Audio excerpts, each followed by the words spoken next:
Here is the champion of Spain, trouble. Casero, 121, trying to stay in contact with the Lance Armstrong group, the group of the yellow jersey, but all of the time being led by Kevin Livingstone. 186 his number, and this man now just thinking all about getting himself to the top of the climb, not about chasing down the leading group of which is now 4 riders, because Andrea Piron once again has recovered and managed to get himself up to the leading group, but really just making sure that they don't get too much of an advantage over the summit. And in fact, they're not doing such a great job, that leading group of 4, because the last time check we had was, in fact, they were just down to 30 seconds. 30 seconds is the gap, and there's nobody between the 4 leaders now and the Maillot Jaune group of Lance Armstrong. So we've got Pavel Tonkov, David Echeverria, Andrea Perron, Alberto Eli are the 4 riders in the lead. The 11th, 12th and 13th place riders in the overall classification are on the attack. Heading up now above the clouds here on the Tourmalet. Magically the sky has cleared as the riders started to climb. That's great for us and great for them as they head up now towards the top of the Col du Tourmalet. Looking at the work being done here by Kevin Livingstone, I wonder how invincible Lance Armstrong would have been if Jonathan Vaughters had still been here at the Tour de France, if he hadn't gone out in that crash on the 3rd stage over the Passage au Gois and been forced to retire, because then Armstrong would have had some very strong allies in the mountains. Despite people saying that the US Postal Service team is not one of the strongest teams in the Tour de France, they've used the best of their abilities to control this race since Lance Armstrong took the yellow jersey on the stage to Metz.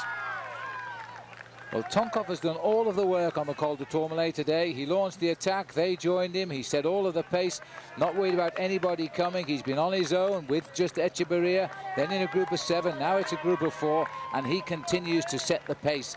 The others are coming and going as they will, but as Paul has said, they are not riding away from Lance Armstrong. That great pace-making by Kevin Livingstone is keeping them right in touch here. 30 seconds is the gap, and that's all. Andrea Perron having a hard time to stay with this leading group of riders here. He keeps yo-yoing on and off the back of the leading group of 3, and it's all because of the pressure being set on the front of the group by Pavel Tonkov. Tonkov not too happy with that young kid there, because we all know that at the summit of these climbs it's very easy to make a mistake. We saw that with Giuseppe Guerini, who went down with just 1 kilometer to go to the finish of the Alpe d'Huez, and a lot of riders very wary about the spectators coming onto the course. Absolutely. Now we continue here. This is Stefano Gazzelli, who was in the original breakaway. Now looks as though he's in a little bit of trouble here. We're up towards the ski lifts now. Once you see the cable cars coming over the road, good indication we're not too far away from the summit of the Col du Tourmalet. And Kevin Livingstone has done a great ride today. He doesn't look under pressure at all. Alex Zuller clearly deciding he's not going to attack on this climb. Maybe he can't. Richard Virenque again following the wheels and will be looking to sprint out of this group for the maximum points he can gain in the King of the Mountains and continue building his lead in that. Armstrong sitting a long way back down this group at the moment. I'm surprised to see him lying so far off the wheel of Kevin Livingstone. He's down with Fernando Escartin, and the man up in 2nd position behind Kevin Livingstone at the moment is Vladimiro Belli, the rider from Festina, who was really ridden well over the last couple of days. Well, the fact you saw Zuller look over his shoulder as he check out where Armstrong was, and I thought for a moment he was going to launch an attack, but he hasn't done so. He's just settled back into the group. It's becoming a very select group, this, and despite nobody attacking and just Kevin Livingstone setting the pace, but the riders are quite clearly, many of them are tired from yesterday. Then the red jersey there just off the back of Lance Armstrong is Laurent Dufaux. He looks like he's having a hard time this afternoon as well. Kelme again very much in presence. Just going through the picture there was Carlos Contreras, the Colombian rider on the Kelme squad, but it looks as if Laurent Dufaux, wearing number 74 there, has recuperated a little bit to move himself back comfortably into this group. But a great job being done by Kevin Livingstone there in the blue and black jersey of US Postal Service. Absolute concentration on his face. He's not thinking about anything at all. And in fact, one rider we're not able to see in the group at the moment is the man who's ridden so well in the Tour de France so far, Daniele Nardello, who started this morning in 6th place overall. Well, these are the leaders inside a kilometre to go. They head up towards the summit of the Col du Tourmalet. It's right straight ahead of them now by that house there. And they've moved up beautifully. This is actually turning out to be ironic. This is some of the nicest weather conditions we've seen on the top of the Col du Tourmalet. And still Tonkov is setting the pace. Little Echeverria in the middle, and Eli is just behind. But we really could do with knowing the whereabouts of Daniele Nardello. He hasn't missed a move the whole tour. He's not in that group containing Armstrong at the moment. Another man not in that group in the black and yellow squad of Once. He's not there either. Abraham Olano. Lance Armstrong's group only 25 seconds behind, so Kevin Livingstone doing a very sensible job, just pacing them up nice and slowly. No panic at all in the US Postal team at the moment. They're riding just off the back of the leading group of 3 riders, and the kind of descender that Armstrong is, he could very rapidly close in on the leading group on the descent. Well, if they did get together going down, it would make a very class group of bike riders at the front, and with 1 or 2 of the top 10 missing there, they would start to ride pretty hard as well.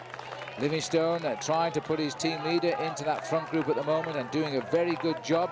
24 seconds the time gap now, and Kevin will go on the front as long as he possibly can here, and then leave his team captain to do what he can. Back to the front now, running up towards the top of the Col du Tourmalet, and Tonkov has led virtually all the way up this mountain. And in fact, Echevarria wanted himself a can of Coke there, and he got it. A very alert man at the side of the road there. He saw somebody handing up a drink, and it's fairly safe to take up a drink which comes in a can or a closed bottle, but you have to be very wary in the mountains of taking on board drinks from spectators at the side of the road, because very often they think they're doing you a good favor, and they'll get water from a stream at the side of the road, and you have a cold drink like that, and you can end up very rapidly getting a very disturbed stomach. Further down, Livingstone still setting the pace. Armstrong has moved up nicely onto his back wheel now as we look down to the back end of this group here. The one containing Escartine. Roland Meyer, who was with the leaders, got dispatched back to the group and is continuing to lose ground. Also in this group, Alexander Vinokurov, the rider many thought would be a big star in this first Tour de France of his. He will come back in future years and be a man capable of rivaling the best on the slopes of some of these mountain passes. But for the moment, he's having a very difficult time in his first Tour. Alberto Elli now in the pink and white of Telecom, deciding to set the pace, and he's put Tonkov into difficulty. Well, can you believe this now? Ellie is having a very, very good tour here. He's limiting. Look at that, though, Paul. They've climbed right back into the sights of the 3 leaders here as we come up to the top of the Col du Tourmalet in the Tour de France. Almost the heads of this race are back together again now. Alberto Elli, using superb strength, is riding away from Echevarria and Tonkov, while Kevin Livingstone is bringing up the yellow jersey towards the leaders. There's a lovely shot of Alberto Elli now as he comes up towards the top of the Col, with Echevarria on the left, and they just literally rise out of the ground. They've been climbing for over 17.5 kilometers now. And then Kevin Livingstone, tremendous job this man has done, bringing his team leader up the mountain. And I think on the descent we are going to find a very select group of riders forming at the front. And Perron just holding on over the top there for 4th place. Armstrong accelerating as well to the front of the group for the descent. Very sensible move by him, putting his rain jacket on for the descent, because on these descents you can get very cold indeed. You have to look after yourself, because let's not forget there's still many days to go in this Tour de France, and Armstrong doesn't want to get a chill. These initial kilometers off the top of the Col twist and turn a little bit, and then they open up the speed, but as you can see, we are going to go into the cloud halfway down, and then it's going to be pretty rough for these riders for a few kilometers before they come out. Long way basically downhill now for all of these riders as they go back down to the valley below, and then they start to climb the last 2 climbs, the last 2 serious climbs of this year's Tour de France.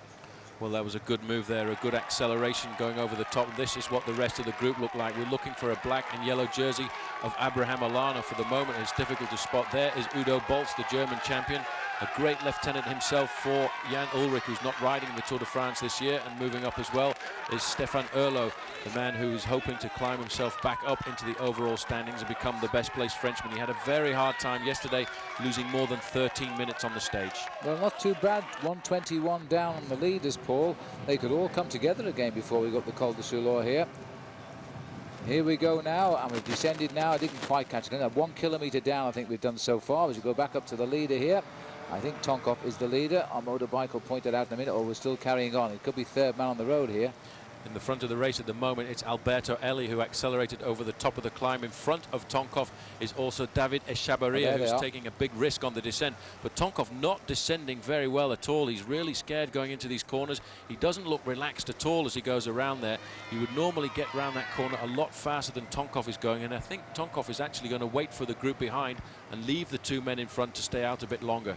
It certainly looks that way. We're 2 kilometres down now as Tonkov, a little bit of slippery surface there. Here's Abraham Olano with 3 of his teammates pacing him up towards the summit. Again, he has had a terrible, terrible day in the Pyrenees, and I think he's going to be losing 3 minutes now because the clock is already approaching 2:30, and already Abraham Olano is in trouble with 2 more climbs to come. Olano, not a great climber. He's proved it again. He wants to walk into the footprints of Miguel Indurain, but he just cannot survive in the mountains the same way Big Miguel could. He always has a hard time on these big mountain passes. The average mountains, which go up to 1,500 meters, he's fine, but once you put another 500 meters on top, he really does go into difficulty. Well, he's gone over the top, 2:55 down, and Olano now in all sorts of difficulty again. If he's going to want to get back into contact, he's going to have to take risks on this way down, because the leaders, and this is the Armstrong group, are now on the way down, shrouded in mist. And this, the Col du Tourmalet has gone all according to plan for Lance Armstrong. The fine pacemaking of Livingstone done no damage at all to his lead in the Tour de France. And I think he's going to be feeling very relieved now as he makes his way down here. He won't take too much risk, and he won't worry about whether he catches the leaders just yet. So we're on the way down. As we descend into the mist, we'll probably lose pictures for a little while, so we'll take a break.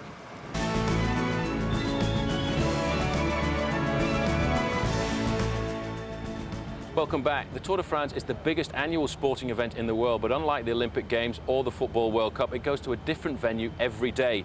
To move 250 television vehicles around the country, it has to be operated like a slick military operation. That's why when we come into some of the small town finishes, everybody has to know just exactly where they're going to place their vehicles. It's all planned out beforehand so they can make the best of the small space available. The amazing thing is, though, it's not just the television that rush into the finish line, it's also the press, the team managers, and anybody else involved with the Tour de France organisation. For the moment, everything's working out fine. Well, thanks, Paul. It really is like a giant jigsaw. I'm absolutely amazed how they put this all together every day of the Tour de France. Anyway, back to the action now. The men that make the Tour de France, and the man that's making the stage today, Pavel Tonkov, is still at it here on the Col du Tourmalet. He's about 5 kilometres from the summit and still setting the pace. So once we came down the Col du Tourmalet, there was a massive regrouping behind, but these guys stayed away. So we've still got Tonkov, Echevarria and Eli out in front. And they're out in front of Christophe Wienro, who was last year's King of the Mountains. We haven't seen anything of him, but he's there. And then we go back to a chase group of 8 riders, and here they are.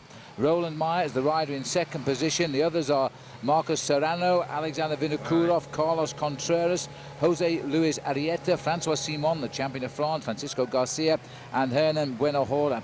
They are the boys chasing, and the yellow jersey group, which is now quite a big bunch, 4 minutes 27. In fact, Olano is back safely alongside Armstrong. Olano took a lot of risks on the descent of the Col du Tourmalet with his teammates there to get up to Lance Armstrong's group. The reason he got back really was because nobody in the group wanted to put the hammer down, because there were still more than 90 kilometres to go to the finish, and that's why there was a general regrouping of a lot of riders coming up from behind.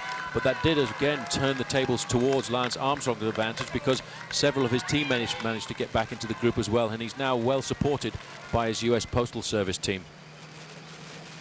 Well, as we look at the breakaway going here, Paul, I know a lot of the British press and certainly a lot of the French press carrying stories again that they really do seem they are trying to pin Armstrong down in this tour as a drug taker, and they're saying now his urine has shown traces of a corticoid, a minuscule amount, and Armstrong now riding under the pressure of not just the Tour de France, but it seems a certain quarter of the press are out to prove him a cheat.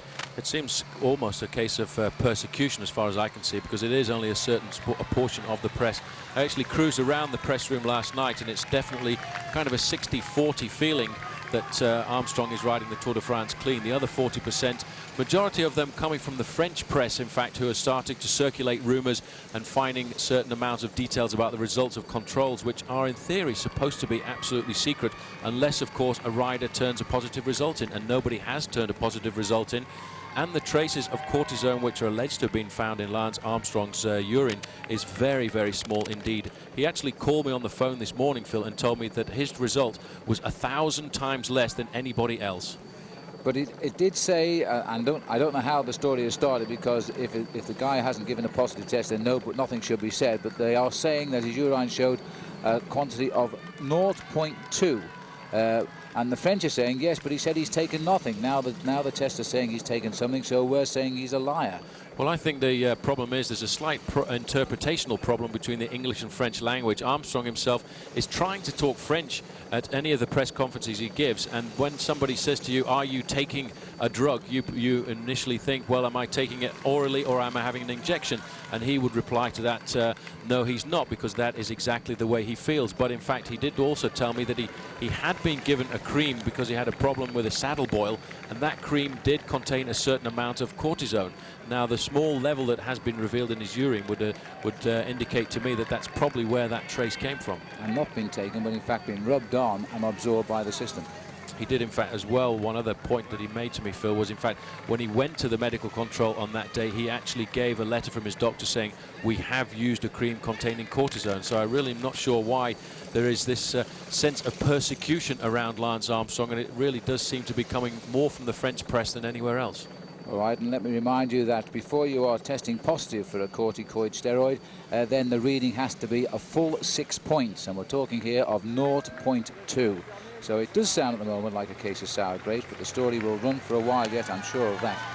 Well, we're looking now at the second, well, it's the third group really on the road, because one man is on his own, Christophe Rienero. This is Francois Simon, looking as though he's beginning to suffer a little bit now as we run up towards the top of the Col du Tourmalet. This is a long climb, by the way, the Col du Tourmalet.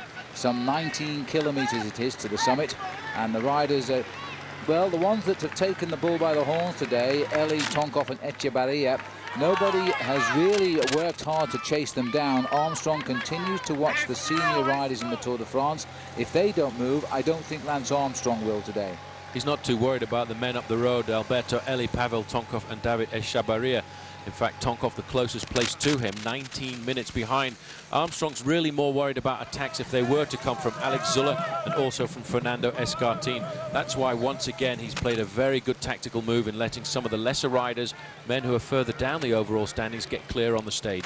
Looking here at the telecom rider going through our screen there, Alberto Elie. I had a little chat with the national coach of Germany earlier today, Heiko Salzwiedel, telling me he's just been speaking with Jan Ullrich, who is very positive and wants to get his hands on the Tour of Spain later this year. And there are a lot of riders, in fact, who aren't here for telecom. So there's a lot of good riders recovering from injury who'll be very fresh for the Tour of Spain, Paul.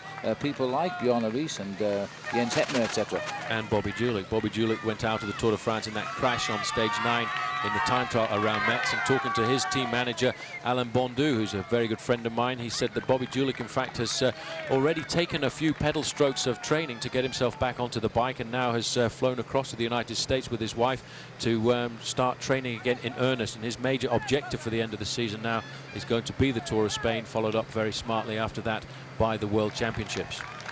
Escartin's launched an attack here. Immediately that came, then followed straight away by Lance Armstrong. He's not going to let any of the big contenders get clear of him. Certainly and in not fact, this one. He's right onto the wheel of number 111 because he sees him as being the most dangerous man to him in the overall standings. And right there in attendance in the white jersey of Banesto, Alex Zuller.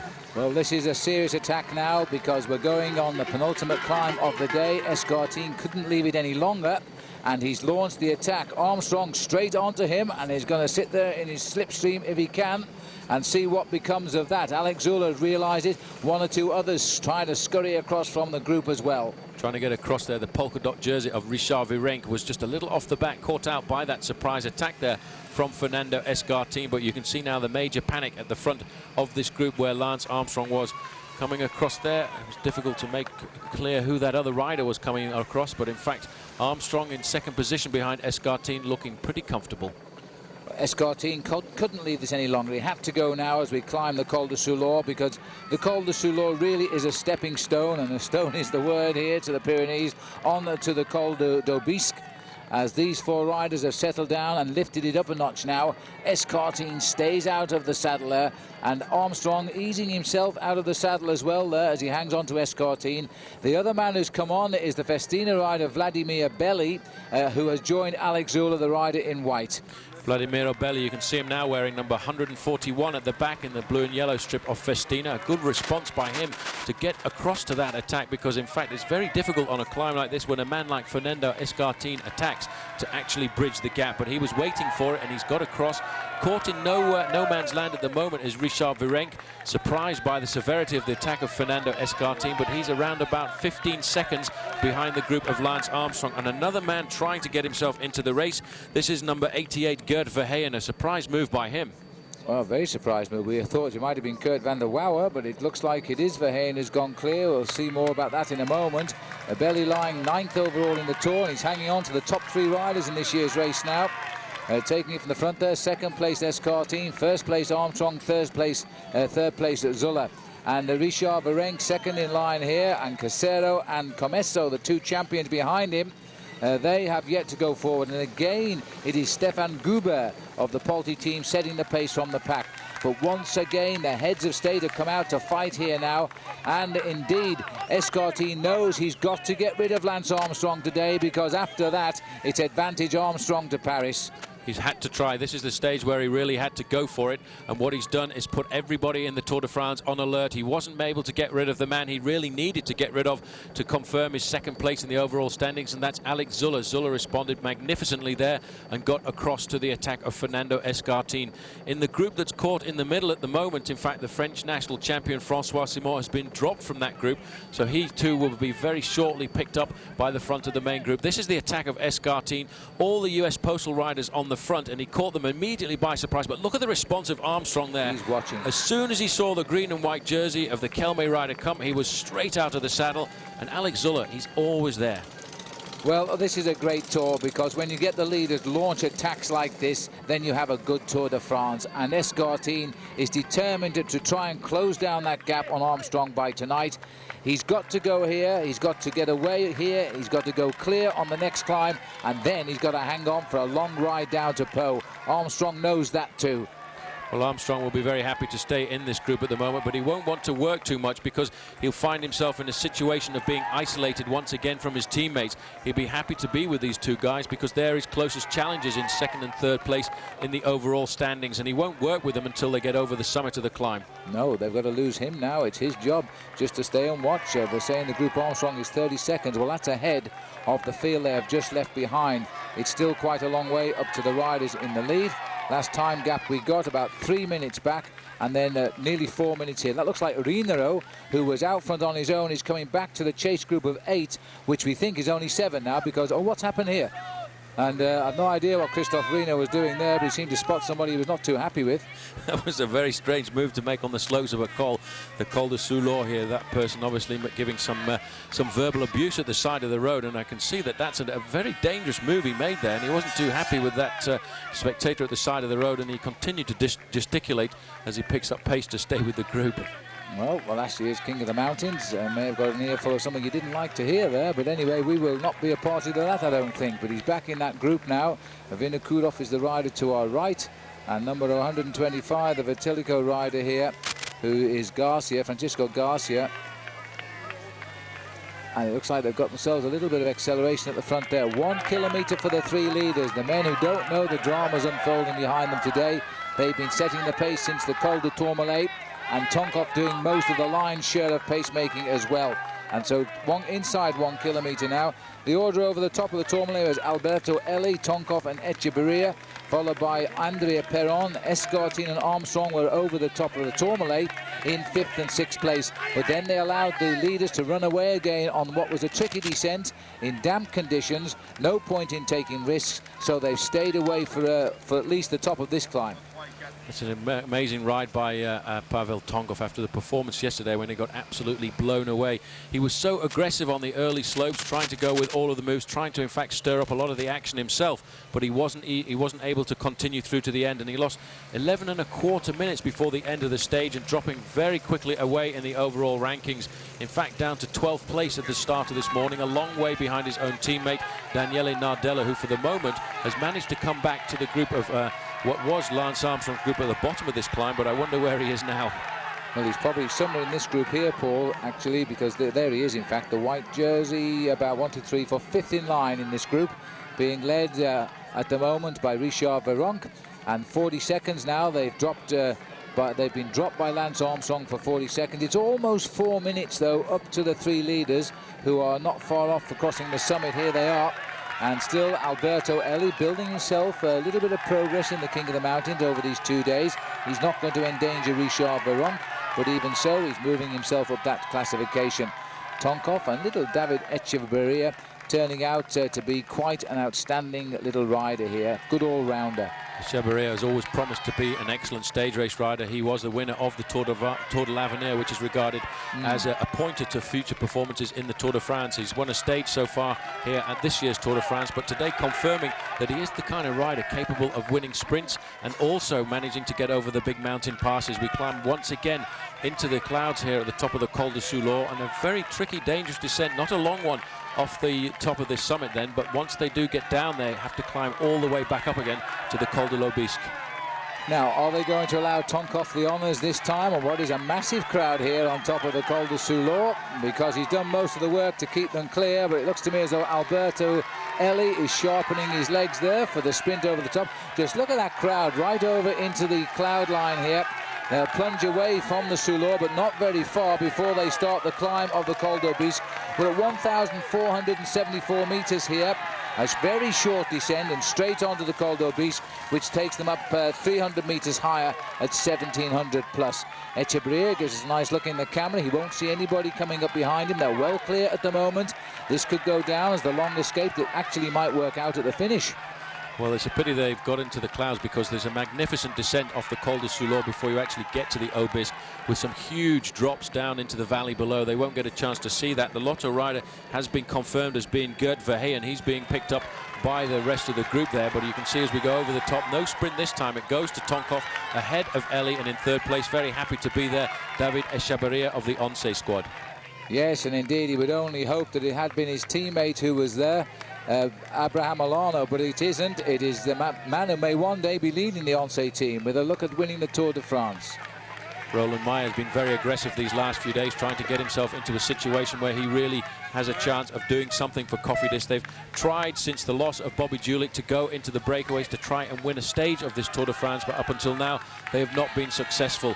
In the group with him is the Once rider Serrano. Up there as well is number 125 from Vitalico Seguros. That's Francisco Tomas Garcia, and just on the back there, Alexander Vinokurov, the rider from Kazakhstan.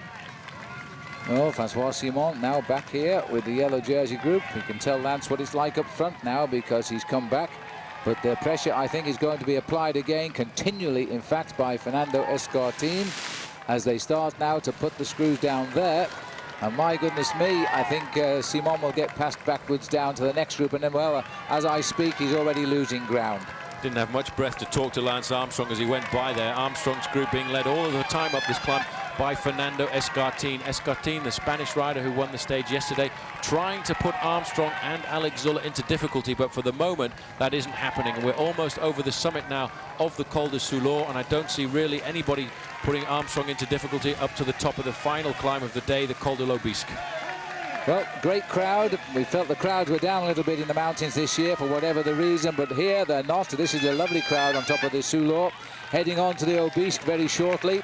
This is the group on the road containing number 91, Alexander Vinokurov, and number 125 just there too. And that is Francisco Garcia from the Vitalicus team, 59. Tucked in there is Marcos Serrano, and Roland Meyer setting the pace at the front. 4 of them left, Paul. There were originally 8 of them lower down the slopes. And Richard Virenque still leading the group behind, trying to pull himself back up to the group of Lance Armstrong. He was not able to respond to that attack, which was started by Fernando Escartin, and now he's left virtually on his own, as his teammates weren't really able to help him set the pace anymore on the front of that group. Armstrong again still riding a very defensive race. He realizes now that this is really the last chance that men like Fernando Escartin and Alex Zuller have to really put him into danger, and they certainly haven't been able to do that, because he responded magnificently to that attack by the Spaniard. He was waiting for it. He knew it would come, and he was there straight on. If you wait even 1 second when a man attacks on a climb like this, the gap is there, and it's often a fatal mistake. But he was waiting for it. He's right there. Escartin is well aware of it, as Roland Meyer takes the rest over the top here. So he's 4th today over the top of the Col du Tourmalet. They're beginning now the descent over the top of the Col du Tourmalet. They're moving that yellow car away, because the group of Lance Armstrong is right behind now the group of Roland Meyer, leading them over the top Fernando Escartin. No challenge at all coming from Armstrong, who's in second position there. And they've also picked up Christophe Rinero, the rider from Cofidis. He's now on the back of the group. Well, the yellow jersey group at 3 minutes and 5 seconds. They've gone over the top behind the three front runners. And there'll be no worries yet for Lance Armstrong. The men he wants around him are all around him in Zuller and Escartin. They'll go down the mountain again, Paul. I don't think they'll take any chances, but time is running out for Escartin. Only one climb left, the Obisque. Over the top, Richard Virenque leads them to get as many points as he can get hold of at the top of the Col du Tourmalet, but I have to say they will have to take it precariously on the descent of the Col du Tourmalet down to the bottom of the Obisque, because as you can see, Phil, there is a lot of cloud around here, and going round these corners you don't really get an idea of what the corner is going to be like when you come out of it. So going down, split up again across the Pyrenees, some tricky descent. You can see this particular descent is very dangerous. There's no protection on the right hand side of the road. Well, there is now a little bit of a wall they built this time around. The riders have to be very careful here. Plunging into the mist at 80 kilometers an hour is not the best way to come down the mountain. The only thing that's sure is there won't be any other form of obstruction on this road. It's been closed for hours today for the passage of the Tour de France. Good move by this group here. Lance Armstrong very comfortable indeed, sitting right up there for the moment, Phil. There's no problem at all for him. So the Tour de France still chasing three riders, and Lance Armstrong still sitting pretty, at least for the moment.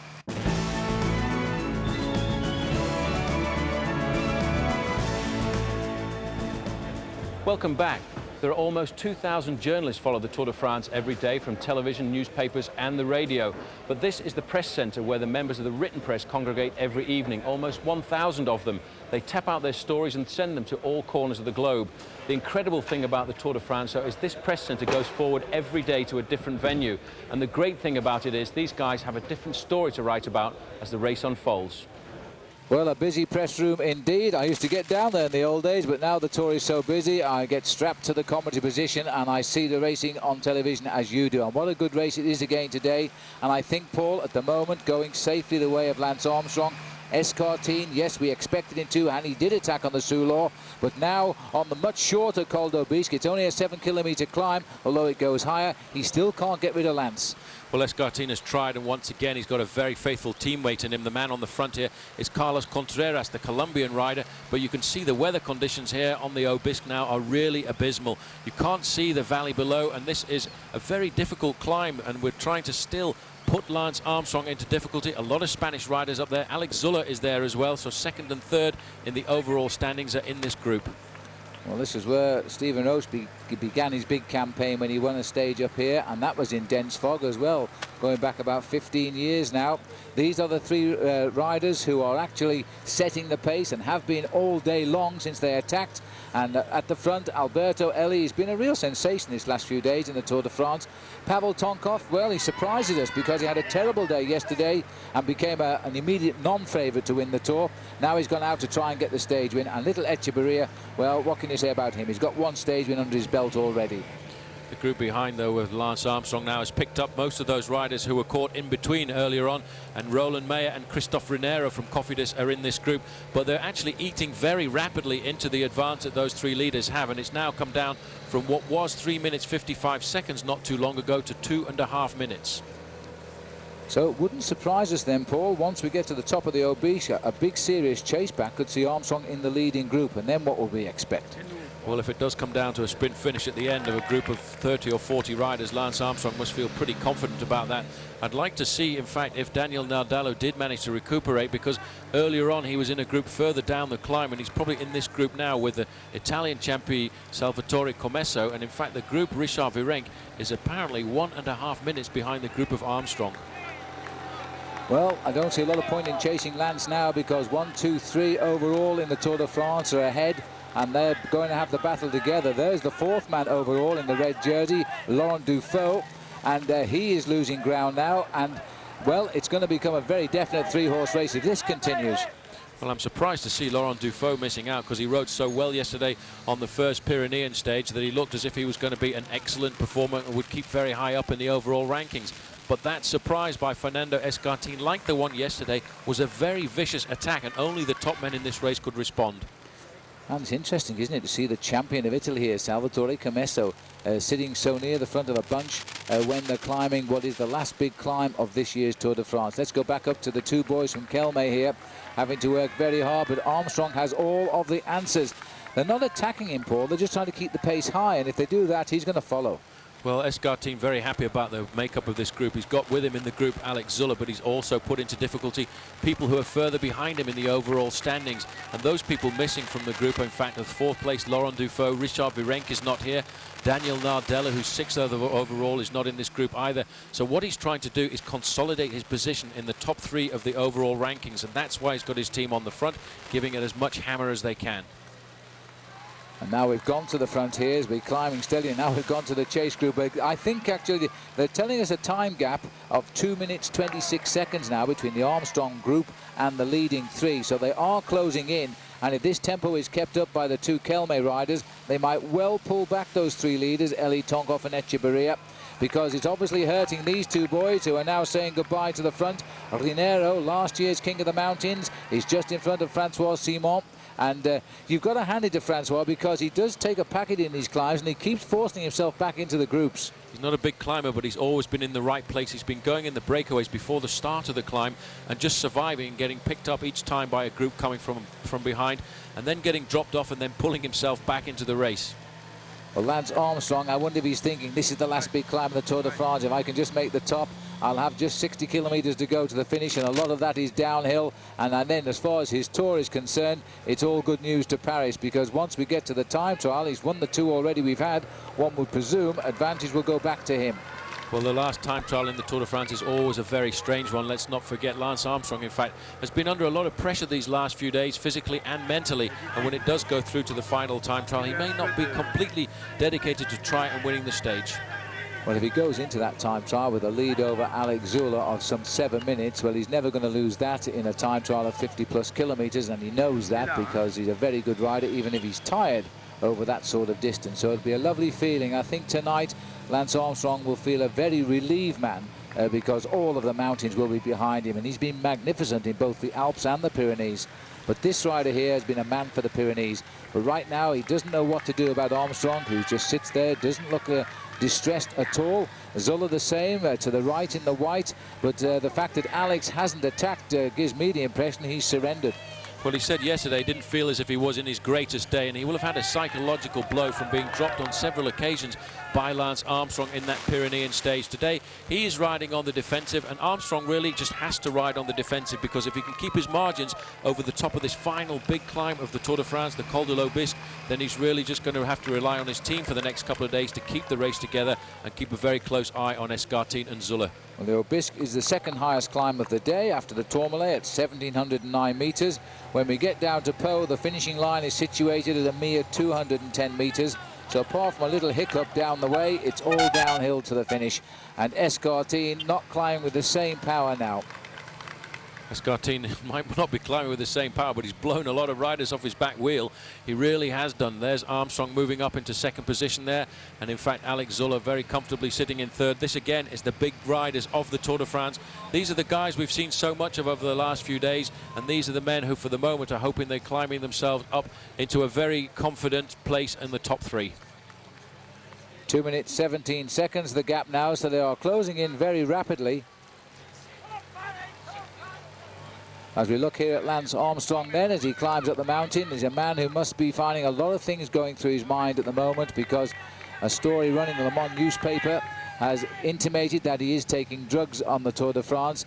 He is absolutely denying it, of course, and the only evidence they've got is they found a minuscule trace of a corticoid in his urine when he gave a test at the beginning of the Tour de France. The measure was 0.2. Now, the legal allowance in any athlete is 6 points, and so really they should never have even been able to find out about that minuscule amount. Armstrong is saying he hasn't taken a thing, but he has applied a massage cream on the sore area of his crotch where he had a boil, and obviously some of that must have gone into the system. But you know, they've tried desperately to prove this man is riding this race on drugs. They have absolutely no evidence to that effect, and yet they will not give up, and Armstrong is finding it, well, I'm surprised it hasn't affected his morale right now. He's a tough guy, and he will in fact be completely opposite to the rumours that are going around. It will make him even tougher and harder to try and take this yellow jersey up to Paris. So looking at the Col d'Aubisque then, as we come up towards the summit of the final climb in this year's Tour de France. We're going into the mist of the Pyrenees, so often the case in midsummer. Lance Armstrong has got himself into a lovely position behind the rider who is second overall and won the stage yesterday, Fernando Escartin. Right behind him is the rider in third place overall, Alex Zuller. Belly there is lying ninth overall. Lance Armstrong is going to feel very happy with the way the day has gone today for sure. Once again, he can say a big thank you to the attacking style of the Kelme squad, who've been in the professional field for over 20 years. It's their 20th year this year, and they've always been competitive when it comes to the big mountain climbs and the big Pyrenean stages as well, because they are so close here to Spain. Fernando Escartin, Phil, I have to say, I've never seen him ride so well in the Tour de France. He's been consistent every day. He's always ridden out of danger, and on the stage over the Passage au Gois, he never actually got involved in the crash, and he managed to stay very close to Lance Armstrong on that day when normally you would have expected him to be at the back of the pack. Yes, you would. And what would have happened if Zuller had not have fallen there in the Passage du Gois, because he lost 6 minutes plus, and now he's riding the Tour at some 7 minutes plus behind Armstrong. But that's the Tour de France for you. We're back with the three leaders now who have dictated the race pattern today and have been allowed to do so because the infighting has been going on behind. Alberto Eli in the front, Pavel Tonkov and David Echebarria. They have been together since the climb of the Col du Tourmalet over the Soulor. Now we're nearly over the top of the Aubisque. But then they have a long run down to Pau, and I'm not so sure they'll survive the chase down by the Maillot Jaunes group. Well, there's a lot of pressure on the front of the Maillot Jaune group, and that is all coming from the green and white jerseys of the Kelme squad of Fernando Escartin, and they've again really hacked off a big lump of their advantage here, because it's 1 minute and 46 between the three leaders and the group of Lance Armstrong. Well, they've done well because they were 4 minutes at one point, and here comes Eli now. They don't look as slick as they did a couple of cols ago. Eli himself is just keeping the pace going. Tonkov has been the main pacemaker. He has now dropped back into second place. Echebarria hasn't helped at all because he'll feel some obligation to his teammate Abraham Olano, who again today has been in all sorts of trouble. He's fought back to the side of Armstrong, but now he's gone off the back again. So over the top of the col then goes Eli, followed by Tonkov and Echebarria. So Eli continuing his ascent up the King of the Mountains competition. Escartin still sitting comfortably in second position behind his Colombian teammate Carlos Contreras. Contreras riding a great Tour de France as well. He's always been there when Fernando Escartin has needed him. And Armstrong in third place in the yellow jersey. You can just see the little black earpiece there, which keeps him in communication with his team manager Johan Brunel. But this group down to a very select group now, with first, second and third overall in the Tour de France here. Alex Zuller being the third place man there in the white jersey of Banesto. Armstrong left, and he's going to feel great now at this corridor of people cheering him on in the mist. A rather bizarre situation in the Tour de France today, as an American now is set to ride to Paris in the leader's yellow jersey and convert it into a winner's yellow jersey. He started off with his victories in the time trials. He moved to his victory in the Alps, and now he hasn't won a race here in the Pyrenees, but he's made sure his main rivals didn't nip off and gain too much time. Continuing now the climb up to the finish. The top three have gone over, and at the last climb it was around about 4 minutes the difference. It has been closed right down now. Belly here in a little bit of trouble, and so too is Francisco Garcia, the Vitalico Securus rider. Here they come, and Escartin, Pride here making him sprint. Escartin, Armstrong, 1:26 the gap. Now the long chase down to the valleys below, the finish in Pau. We could see Armstrong in at the kill there, you know, Paul. Well, Armstrong would love to win this stage, I'm sure of that. He's in an ideal situation to do so at the moment, but we're still, Phil, an awful long way to go to the finish. The problem with this stage is at the top of the Col de l'Aubisque, they've got more than 60 kilometers still to go to the finish. This is the group of the rest of the contenders. Richard Virenque is in there. Abraham Olano today, surviving in a big group, is in this group as well as Laurent Dufaux. And Nardello as well, also here as far as we know. And it can't be that difficult, and I don't mean to be disrespectful to the champion of Italy here, but we don't think of Salvatore Comessa as a real climber yet. He had a stage win though, and he's just setting the pace here now. You know, they are not that far behind, even the Armstrong group. There could be a total regrouping in the next 60 kilometers. In theory there should be, because there is such a long way to go from the Aubisque all the way down to the finish line in Pau. But at the moment the group of Richard Virenque is being given as 2.5 minutes behind the group of Lance Armstrong, and they will certainly have to organise themselves at the front of that group to try and pull them back up to the yellow jersey. The rider sprinting through there was Bueno Hora. He was in the Armstrong group. He was in a group ahead of Armstrong at one stage. Then he was caught by Armstrong, and now he's been dropped as well. The fog here continuing to close in. It just blows in. It's cloud, really. It's not fog at all. As we see Christophe Reniero go over the top now. He's behind the group by almost 3 minutes. So the race now heading down towards the valleys. And we're looking back to about 3.5 to 4 minutes now, again, to the Abraham Olano group. I wonder if they'll all get together.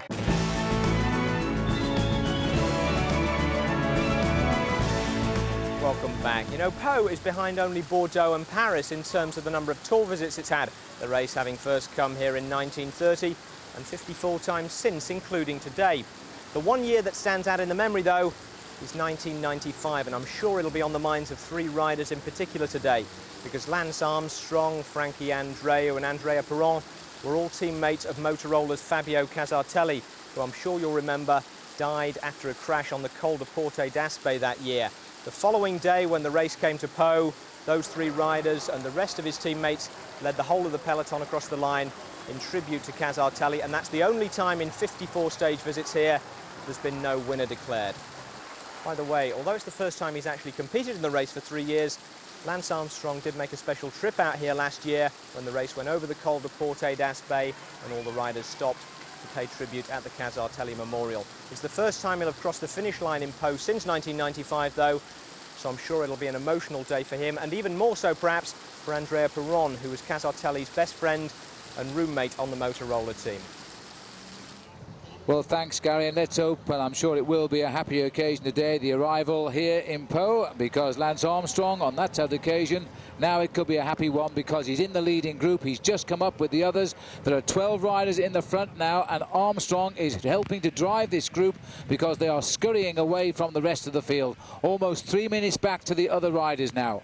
An impressive attack there by Fernando Escartin, and why this group is going along so fast is because the riders who are 4th, 5th, 6th, 7th and 8th in the overall standings are not in this group. So Fernando Escartin and Alex Zula are confirming their place at the top of the leaderboard, and the last time check we had was 2 minutes and 47 seconds back to the group with Richard Virenque and Abraham Olano. Well, if they keep this up, Vladimir Belli in this league group will go over Abraham Olano, and he'll move into 8th place. And if the gains continue to the line, he could make 7th or even 6th overall tonight. And that's a big coup for him today because he's been extremely aggressive. The men who have made this decisive split, there was Tonkov, Eli and Echeverria. They were the 3 rabbits who've been out front all day. Once they came over the top of the final climb, the Col d'Aubisque, Armstrong and Escartin drove this group along with Zula and co. So the men that got across, there were 9 of them: Marcus Serrano, Alexander Vinokurov, Fernando Escartin, Carlos Contreras, Francisco Garcia, Vladimir Belli, Alex Zula, Jose Luis Arrieta and the yellow jersey Lance Armstrong. And they knew what they had, and they were all working as one unit here, and they are now driving as a 12-man group. Back to the main field here. Well, they're hardly hanging around, Paul. Interesting to know that Mapei have come to the front here to chase, because they do have Tonkov in the leading group, but these riders working at the front here are all Italians, and they're trying to move Daniele Nardello closer to the front because they reckon if they can make the junction, then Nardello would have a very good chance at getting the stage victory. Well, the big work has been done by Bernesto, by Lance Armstrong initially, and of course by the Kelme squad. But the other riders in this group now should come to the front and keep a certain amount of tempo going, because they've got a great chance of getting themselves a stage victory. But what happens when you get a shutting off of the organisation at the front like this is all of a sudden you can get a silly break in the group, and maybe 4 or 5 riders will go clear. That's why Armstrong is now being attentive, riding close to the front. And Carlos Contreras now charging round that big gear there as he rips away a little gap, looks over his shoulder and then starts to rock and roll a little bit. He may be trying here to go clear, but it's up to Zula now to try and close it down. Well, it's up to the other riders in the group to chase it down, because Zula and his own teammate Arrieta did a lot of work in this group. But there, in fact, Contreras didn't attack Phil. He was riding so hard at the front to try and keep the advantage for his teammate Fernando Escartin. He opened up a gap of 50 meters, and he's now going to go under the banner, telling him 5 kilometers left to go, with advantage of about 100 meters on the rest. Well, a little bit of a journey around the city of Pau now as we make our way into the centre. And I wonder, we've seen riders do this in Pau before, slip away from the front of a breakaway. There is a split happening now as riders try and launch themselves off the front to get up to the man who's gone out on a lone lead, but it may well be too late. When a man goes off the front like that, Phil, you have to organise the chase behind immediately to try and close down the gap, and he's got a very good gap, but these three guys now are starting to eat into his lead. Well, the city of Po is not entirely flat. It has a few nasty little lumps in it as you approach the finishing line, and Contreras is on one of those little climbs right now. Used to have a Formula One motor race around the city a few years ago. Now, can they reorganise? Look at the way they're splitting up, Paul. Well, this is Vinokurov, the man who wears number 91. He saw the danger. He wants a stage victory in the Tour de France, and Alberto Eli for Telecom. He was in the front of the race for an awful long time, but he's digging deep now, because when you get a chance of a stage victory in the Tour de France, you don't lay arms down like that. You have to keep going right through till the very end. And under the banner now, indicating 4 kilometres to go, they're actually right on the back wheel of Contreras, and a few more riders coming up. There are 2 riders now there from the Once squad. One of those is Echavarria, and in fact the other one is going to be Serrano. Well, what a difference a year makes for Carlos Contreras. He never made further than stage 10 last year when he abandoned the race. Now we're on stage 16 and he could well be winning it. Well, that's going through now. Vinokurov still very nervous. It looks as if Alex Zuller, Fernando Escartin and Lance Armstrong have actually marked themselves out of this front split, and I expected that could happen. When you get to the end of a race like this, it really is a situation of trying to keep the whole race together. Armstrong is not here, but neither is Escartin nor Zuller. These are the lesser riders in the breakaway, and they are the ones now looking for the stage victory in Po. It's a shame for Armstrong to have missed out on that split, but at the end of the day, what's more important to him is the position of Zuller and Escartin. Well, Once desperate for another victory here, because Abraham Olano has somewhat let them down. He's fallen away from the overall. They've brought them all back together again now. And there goes Marcus Serrano on the far side. He launches an attack, marked very closely by Alberto Eli, who doesn't really want to go forward just yet. He just went. In fact, that's Echevarria who's gone now. It was Serrano last time, but they're both trying one-on-one, using all the cards they've got.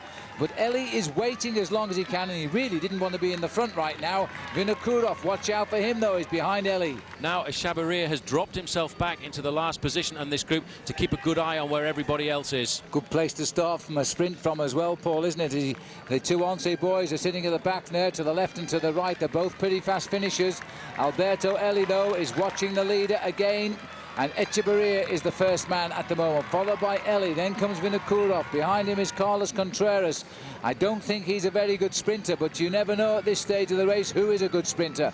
These riders have all had a very difficult ride since the top of the Col du Lobis. They've been riding to try and keep their advantage over the chasing peloton with Virenque, Olano and Laurent Dufaux. But now it's a question of just survival, trying to make sure that you don't let one more man get off the front. This is Serrano now, a dummy attack coming for him. You're going to see this all the way to the finish line. Once have got 2 riders in this group. They'll launch one man after the other to try and break the clear, but it's Contreras that's gone.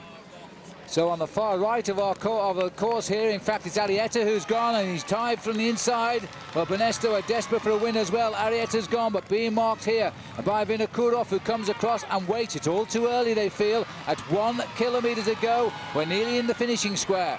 1 kilometre to go, 1,000 metres. Now's the time when you've got to be really cold. You've got to be really cool and wait and make sure you don't make your effort until the very last moment, because if you go too soon, you blow a chance of a stage victory in the Tour de France. The cleverest man in the group, though, has got to be Alberto Eli, but it looks as if Echavarria's got his hand up there. He's looking for the attack to come from Serrano. Serrano's going to keep going all the way to the line, because that would give the advantage to his teammate. Echavarria, 53, he's in 5th position now.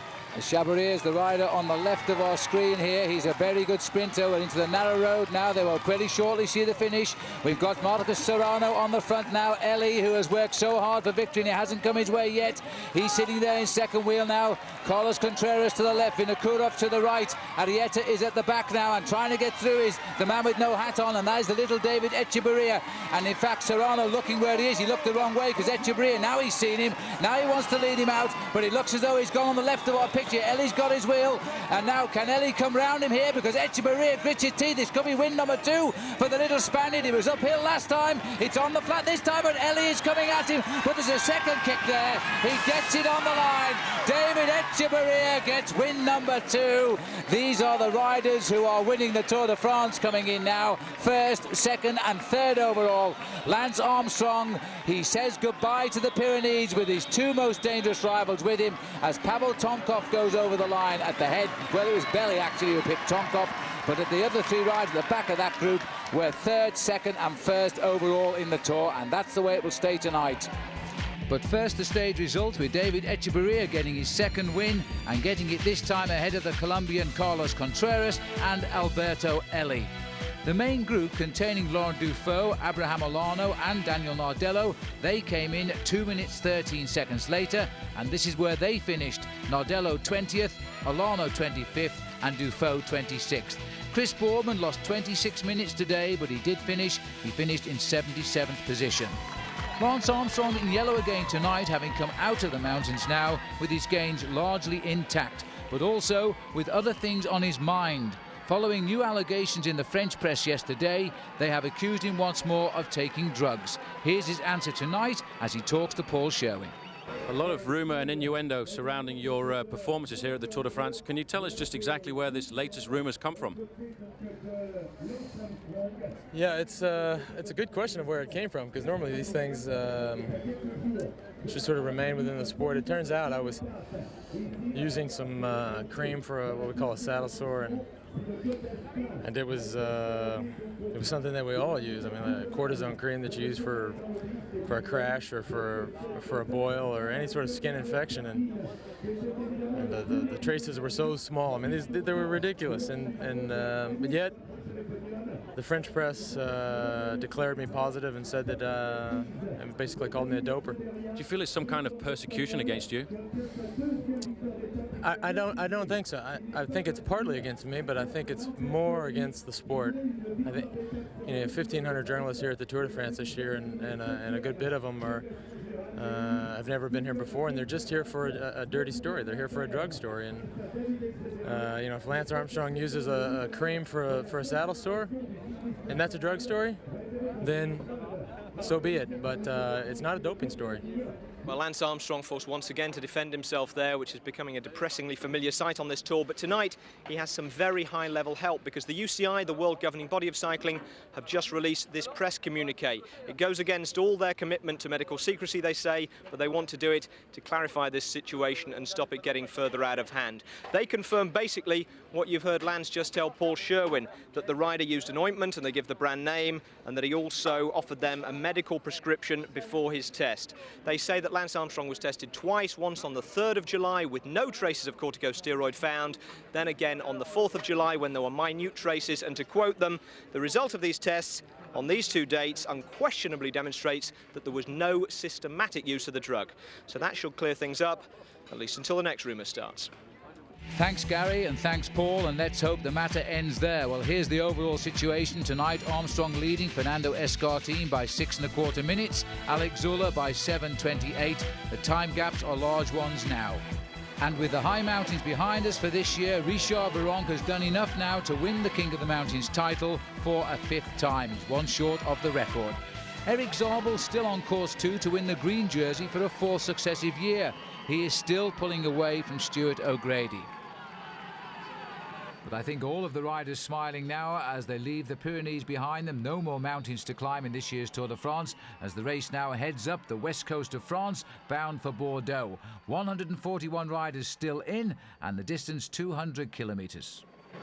Hello again and welcome to the Tour de France. Well, yesterday was the last day in the mountains of this event, and it certainly was Lance Armstrong's longest day.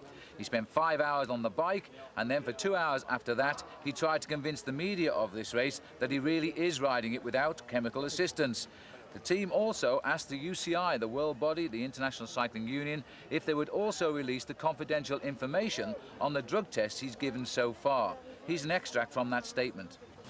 The UCI confirmed that the controls performed up to the 19th of July during the Tour de France have all produced negative results. The rider used the ointment Semolite, which contains triamcinolone to treat a skin allergy. In view of all these elements, the UCI affirms in the strongest terms that such use is permitted by the rules and therefore does not constitute any form of doping. This whole situation has come about because of an article appearing in the French daily newspaper Le Monde, and this was Lance Armstrong's answer on French television last night. We're not talking about doping. We're talking about a simple skin cream. And I wanted to talk to the press. I always want to talk to, when there's a problem, I want to speak with the press. Today, there was clearly a problem. I wanted to speak to the press conference, come here on Velo Club, explain the situation. Le Monde is looking for a doping story, but there's not one. There's a story of skin cream. And Le Monde, by the way, being the newspaper and not the American cyclist who's won the Tour de France 3 times and is here now witnessing this incredible performance by Lance Armstrong. The rollout then of the 17th stage now, 200 kilometres from Ronx to Bordeaux. And the riders facing up to what should be, Paul, by tradition, a long hot day in the saddle on very straight roads. Unbelievable, the roads in this part of France, long and straight through the area called Les Landes. Into Bordeaux, and as we expected, the whole field coming in together. Now, can Eric Zabel at last get that stage win, which would equal the German record along with Rudi Altig? He set it. He's won 8 stages. Zabel hasn't won a stage for a couple of years. He's got his teammates to lead him out. He looks good. He looks good. Alberto Eli swings off, leaves it up now to Kai Hundermark. Right behind him, Stefan Westermann. He's the pilot fish for Eric Zabel. Zabel's right up there, but on his wheel is Tom Steels.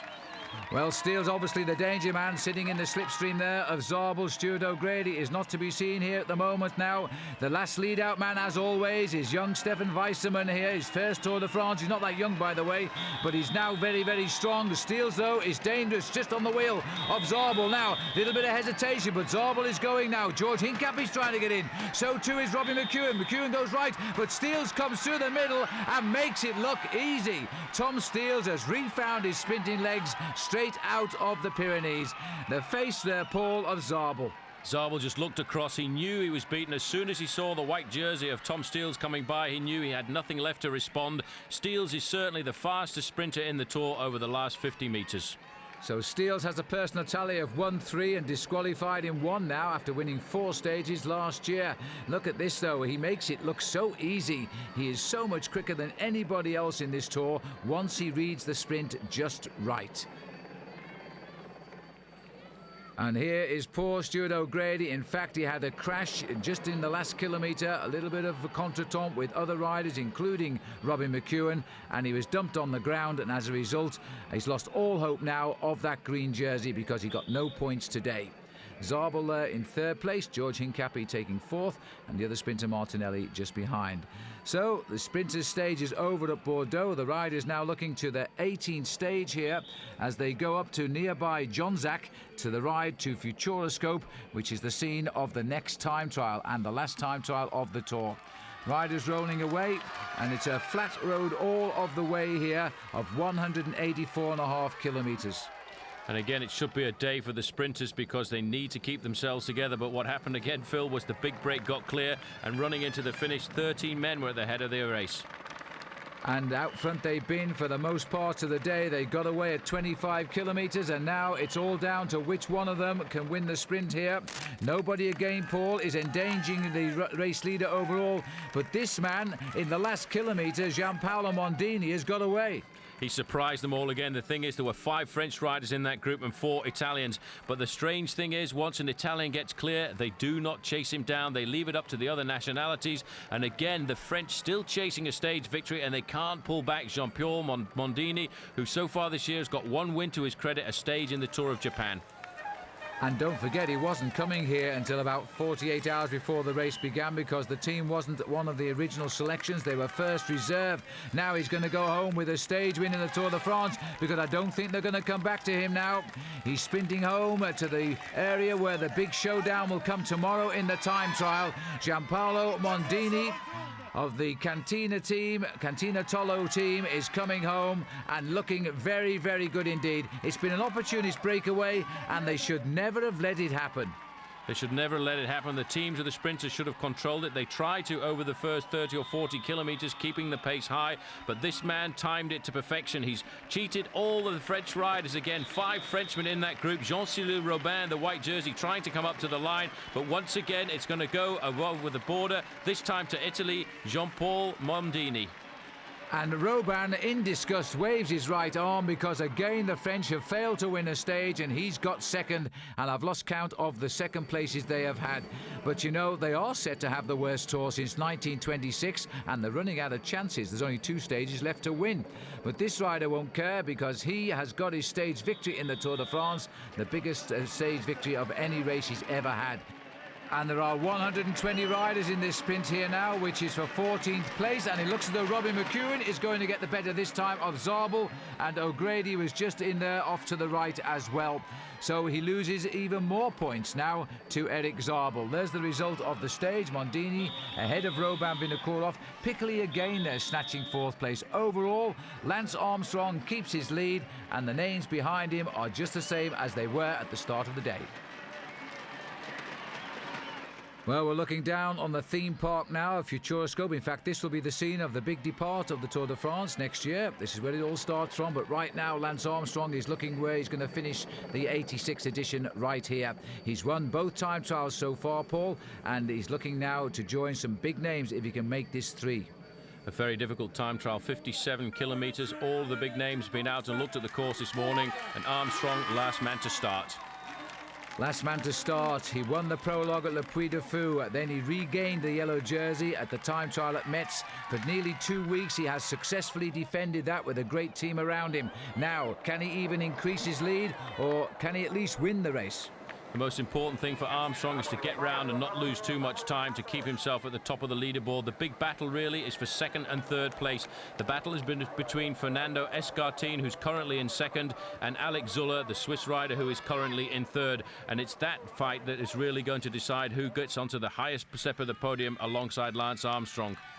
Well, these riders were split by 3 minutes at the start house today, but look at this now. Armstrong is absolutely flying here because that man in front is Fernando Escartin, and at 20 kilometres to go, he's going to have him. He's pulled back 1 minute every 10 kilometres on Escartin, but I tell you, one man doing some fast times out on the course is Alex Zuller. Zuller has really ridden well over this course, but the best times so far are being set by Rick Verbrugge, but this, Phil, I have to say, is unbelievable. Armstrong has caught his 3-minute man and gone straight by. Now, Escartin, he'll do well to try and hold on to the skirt tails of Armstrong here because this is the rider setting the time checks ahead of them. Alex Zuller, the other two still to arrive there, knocking off Rick Verbrugge off the top of the timer boards. But these two now are locked in battle, and it might help Escartin. Well, if Escartin can just keep Lance Armstrong in his sights, Hamilton has the best time at the finish line. Tyler Hamilton, 1:09.52, and he's going to beat the time trial champion of the world, Abraham Olano, who is not going to win this stage. Well, with only 1 day to go, the boys said to Tyler Hamilton, go out and really show them how to ride, and he's done that now because Olano has come in, and only a 1:10.35 for 3rd best for him, so that's a big surprise. Armstrong, though, is still setting the best times. This is at the 42-kilometre time check. Hamilton went through there in 52 minutes, 23 seconds, and Armstrong is pretty close to that. Armstrong is a lot better than that right now, and Casero, he's had a great ride today, this man. He's fought for a high finish, and he's aiming at Richard Virenque's top place in the GC, and with a time like that, he might get it. 2nd best time. He's even beaten Olano. That's incredible. Still, it's unbelievable. Tyler Hamilton is at the top of the leaderboard, and all the big names have nearly come in. The next man coming very close to it is going to be Alex Zuller. Zuller is trying to get the victory. Look at the time to beat, 1:09.52. Zuller looks as if he may well go inside that. Well, Zuller was 51.19 at 42 kilometres. Armstrong's gone through quicker than that there. Zuller, though, is the leader at the finishing line. 1:08.26. So, do you know, Paul, there's a real chance here. Now he's going to finish 2nd again to Lance Armstrong, and I'll make that the 4th time this tour. Laurent Dufaux wanted to do a good ride here this afternoon, but he's not going to finish inside the top 20. He's well outside. The next man who's going to come up to the finish line is going to be Lance Armstrong, but I think, Phil, that Armstrong is cracking over the last 5Ks. Well, this is how he's ridden his time trials. He's gone as fast as he possibly could. His legs have sold out a little bit. And in fact, the time checks are saying that there's not much between Zuller and Armstrong right now. There was a big gap at one stage, but you're right. Armstrong has slowed down, and Zuller, don't forget, still has the best time at the finish of 1:08.26. This is going to have to be a sprint to the line here if Armstrong wants to join names like Eno, Merckx and Indurain as having won all of the time trials of a Tour de France. Look at the clock. Zuller is 1:8:26. There's still a ways to go here. This is going to be very close. Armstrong was clearly ahead earlier. Now he's not. Armstrong doesn't know it, but he needs to sprint to get the victory. As the clock counts on, he makes it. Ever so close, but he makes it. And 1:8:17, it's good enough. And there he is on the podium. So Lance Armstrong has won all of the time trials, and he's now set to win the Tour de France. He has beaten, in fact, Alex Zuller by 9 seconds there. He now leads overall by 7 minutes and 37. Stage 20 of the Tour de France, 143 kilometres and culminating with 10 laps of the Champs-Élysées. The final day of the Tour de France, and Lance Armstrong signs in for his last day as leader of the race. Today in Paris, he will be crowned as winner. 141 of 180 will make the Champs-Élysées today after almost 4,000 kilometres racing on French, Italian and Spanish roads. Lance Armstrong knows, barring a fall, his lead of 7 minutes 37 seconds is unassailable.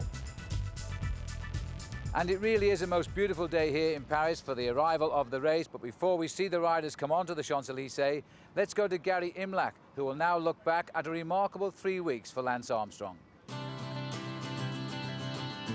I don't think it's any secret that my form is good and my condition is good. And when somebody has good condition, the possibilities open up a lot. Lance Armstrong took a crowbar to the possibilities with a storming prologue ride at Le Puy de Fou, marking his return to the Tour with his first ever yellow jersey. His pre-race interview was starting to sound prophetic. It's very open, and I think the possibilities for something strange to happen in the first week are high. Cut to stage 2 and a crash on the Passage du Gois. Lance was safely ahead of it. His main rivals, including Alex Zuller, over 6 minutes behind. It was a huge slice of luck, but not one he necessarily needed. Another storming time trial performance at Metz on stage 8 proved that. And if there were any question marks against his climbing, he removed them along with his main rivals with a majestic solo win at Sestriere. This will be some victory salute. It'll be a while before we know if it is as the winner of the Tour de France, but there are few people in this race now will doubt that. Sadly, the doubts, at least in the French press, were all about the legitimacy of Armstrong's performance, and he found himself having to defend more than the lead. I can emphatically say I'm not on drugs. Look, I understand the French have had a rough 3 weeks, and I understand that if they don't win a stage, it's the first time since 1926. But don't take it out on the medical miracle American in the yellow jersey. That's not fair. No amount of sniping can dent Armstrong's sense of achievement, though, or dilute the pride he'll feel when he hits the Champs-Élysées in yellow. To ride into Paris and have a little bike ride in the middle is unbelievable. And to think that I could wear the yellow jersey there is fantastic. It will be something that I will cherish, and hopefully something that I can do again. Well, the way he's ridden this year, a lot of people will now believe he most certainly can do it again. The final stage here, the Lanterne Rouge this year, Jackie Giron, he's found himself a little red light as he rides along. Very traditional this bit, Paul. A lot of the riders have got themselves coloured hair as well. Everybody has a bit of fun on the last day. They're so happy to have got round the 3-week race, the almost 4,000 kilometres, 2,500 miles of the Tour de France. Jackie Durand having a bit of a laugh, but so too is the champion of France, Francois Simon. In fact, he's had a special hairdo for the day. Well, that's the French tricolour, but this must have been a bit more difficult. This is the Danish flag here on the head of Lars Mikkelsen, who went ahead, had to sit down and a cup of tea before he rejoined the race. But he didn't have any problem catching up because the race was in no hurry going towards the streets of Paris. Lance Armstrong with his victorious team now in happy mood because the wheels don't start to turn in anger by tradition until they come into Paris. Just to give those boys a very big thank you for the job they've done over the last few days. But you know, it's a great ride at the Tour de France, riding to the finish, but you always have to be very careful because when the race is not too fast, you can end up coming down. And that is Robbie McEwen, and the rider going down with him is Udo Bolt. A rather nasty fall, but happily both on the bikes and riding as the race was now ready to enter the streets of Paris. Everybody up and running. Udo Bolt, the champion of Germany, last to be pushed away. Now for the action. This is the sight every bike rider wishes for, Phil, to see the Eiffel Tower, because they realise very shortly afterwards they're going to ride onto the Champs-Élysées, and then everything happens. Everybody fights to go to the front, and it nearly always is a sprinter's dream. Down the banks of the beautiful River Seine, the Eiffel Tower, and the boys who have guided Lance Armstrong in that yellow jersey for 2 full weeks now bring him on to the Champs-Élysées. And there's no doubt now who will win the Tour de France, but we're only in doubt as to who will win the final stage. This is the Rue de Rivoli as we head now towards the Place de la Concorde. A great performance by US Postal, keeping this field all together for 2 whole weeks, looking after Lance Armstrong on every stage, and a big bunch now coming up to the line, and once again Team Telecom in control. Well, Telecom still trying to find a way through for Eric Zabel, who's going to win that green jersey for the 4th time. Zabel goes on the right. McEwen challenges him on the far right, and this is a very good finish by McEwen. He's never won a stage in the Tour de France, but he's close, and this time he's done it. Robbie McEwen gives a yelp of delight there, but the winner of the Tour de France in that big field is the American Lance Armstrong, and what a ride that has been. It'll be remembered in the millennium as one of the finest sporting achievements in the history of not just cycling, but of any sport. And there he is now as he rolls to a halt for the last time. He receives the congratulations from his teammates and from other riders as he turns in now towards the Tribune of Honour.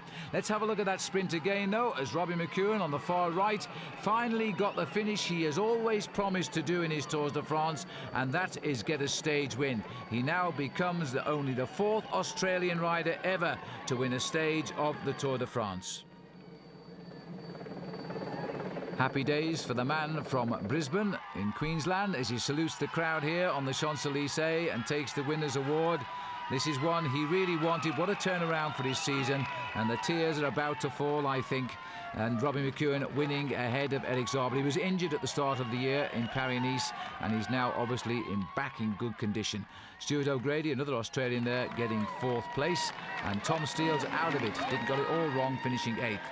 But to the man who has won the Tour de France, Lance Armstrong, only the 2nd American cyclist ever, and the greatest story you would ever wish, from day 1 when he won the prologue to today when he won the Tour. He wins the Tour by a massive margin of 7 minutes 37 seconds over Alex Zuller, who has been 2nd before and now has to be 2nd again. Fernando Escartin gets his best finish ever in 3rd. Laurent Dufaux hung on there for 4th, ahead of a fast-finishing Angel Casero and a rather limping Abraham Olano. In the green jersey competition, well, he's done it 4 times straight, and this is one of the best races we've seen for the green jersey in years, thanks to the great riding of Stuart O'Grady. And so Eric Zabel joins Sean Kelly, but he's the only man to win it 4 times in a row. The King of the Mountains has been won by the man the organisation tried to ban. When they were forced to take him, he again showed he is a great climber. Richard Virenque has now won that title 5 times in 6 years. The Banesto at times had to fight for it, but they ran out the winners in the team. So the Tour de France is over and Lance Armstrong is the winner. A miracle, a fairy tale, call it what you will. Right now it's reality. And Lance Armstrong can now enjoy the fruits of being only the 2nd American rider to win the Tour de France. I hope you've enjoyed the coverage. This one really is one for the history books. Goodbye.